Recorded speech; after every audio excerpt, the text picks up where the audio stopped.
Hello everyone, welcome to my another blog. আজ ছিল বিপত্তারিণী পুজো, তাই সকলকে আগে জানাই বিপত্তারিণী পুজোর অনেক অনেক শুভেচ্ছা সকলকে রইল।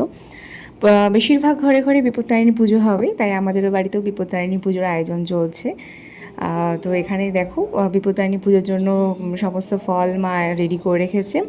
আর বিপত্তারিণী পুজো মানে তো জানো যে সুতোতে 13 রকমের গিট পড়বে, আর এখানে মা 13 রকমের ফুল বেছে বেছে আলাদা করে রাখছে পুজোর জন্য।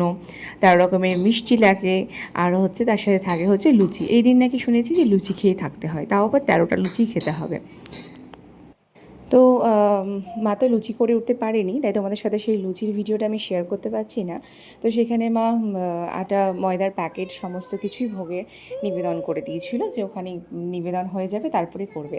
কেন করতে পারেনি, কারণ হচ্ছে দেখো তোমাদের সাথে আমি পুজোর একদম টোটাল ভিডিওটা আমি হয়তো খুব একটা শেয়ার করতে পারবো না, যেহেতু সেদিন আমার মেয়ের হঠাৎ করে জ্বর, আমারও ভীষণ শরীর খারাপ। তো তার জন্য যতটুকু চেষ্টা করেছি তোমাদের সাথে আমি আমাদের বাড়ির পুজোর কিছু নীতি নিয়ম তোমাদের সাথে শেয়ার করা। আর তোমরা যারা এখনও পর্যন্ত আমার চ্যানেলটি সাবস্ক্রাইব করোনি, অবশ্যই সাবস্ক্রাইব করে দিও।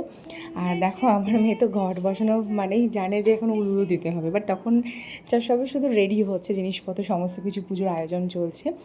পুজোর এরপরে পুজো শুরু হয়ে গেল। দেখো তোমাদের সাথে শেয়ার করছি পুজো শুরু হওয়ার। আর ওই যে দেখিয়েছিলাম আমার আগের যে ভিডিওটি তোমরা দেখেছিলে, যে সেই পাথরের উপরে জগন্নাথের একটু মানে সৃষ্টি করার চেষ্টা করা হয়েছে জাস্ট। তো সেটাও ঠাকুরের ওখানে রাখা হয়েছে, সেটাও জগন্নাথ পুজোর দিন পুজো করা হয়েছে। তো এই হলো আমাদের বাড়ি বিপত্তারিণী পুজো। তোমরাও কেমন পুজো কাটিয়েছো, কীভাবে কাটিয়েছো, আর তোমরাও কারা কারা উপোস করেছিলে, 13 রকমের লুচি মিষ্টি সব কিছু খেয়েছিলে, অবশ্যই কমেন্ট সেকশানে জানি।